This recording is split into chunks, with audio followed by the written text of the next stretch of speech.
ചോറും രസവും പരിപ്പ് കറിയും കിട്ടിയാൽ മറ്റെല്ലാം മറക്കുന്ന തണുപ്പനായ പച്ച മനുഷ്യൻ.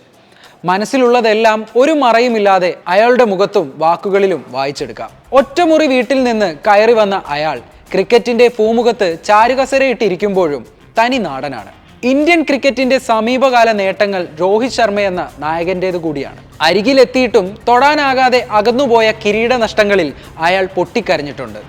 ഇതുപോലൊരു ഇന്ത്യൻ ടീം ചരിത്രത്തിൽ വേറെ ഉണ്ടായിട്ടില്ല.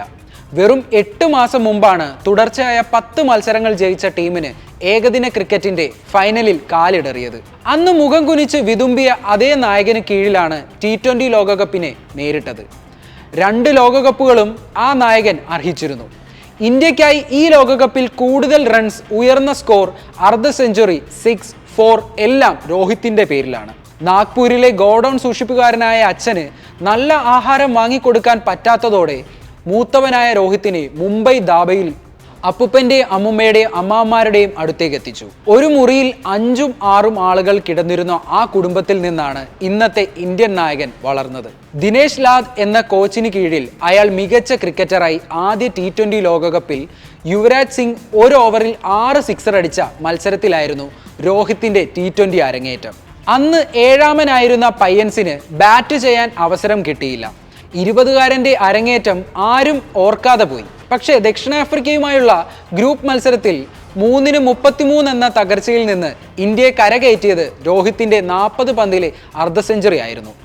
ഇന്ത്യ കിരീടം നേടിയ പാകിസ്ഥാനെതിരായ ഫൈനലിലും രോഹിത്തിന്റെ ബാറ്റിംഗ് നിർണായകമായിരുന്നു. അതൊരു താരോദയമായിരുന്നു.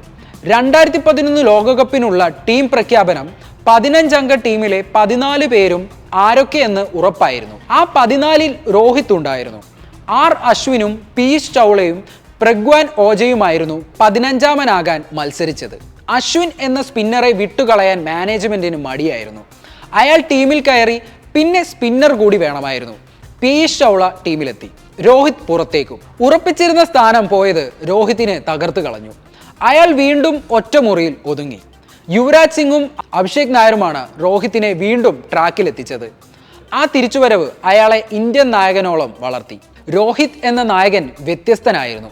ബോയ്സ് എന്ന് വിളിച്ച് കളിയുടെ സൂക്ഷ്മ തലങ്ങൾ വരെ അവരുമായി പങ്കുവെച്ചു. എല്ലാം തുറന്നു പറഞ്ഞു. ഒരാളെ ടീമിൽ നിന്ന് മാറ്റി നിർത്തുന്ന ബാഡ് ന്യൂസ് കോച്ച് പറയട്ടെ എന്നാണ് സാധാരണയായി ക്യാപ്റ്റന്മാർ വിചാരിക്കുക. പക്ഷേ ദ്രാവിഡ് എത്തുന്നതിന് മുമ്പ് തന്നെ രോഹിത് അവരുമായി അത് പങ്കുവെച്ചിട്ടുണ്ടാകും. നിന്റെ പെർഫോമൻസ് പോരാ, പുറത്തിരിക്ക് എന്ന് മുഖത്ത് നോക്കി പറയും. കേട്ടാൽ ചെവി പൊത്തിപ്പോകുന്ന തരം ചീത്ത വിളിക്കും.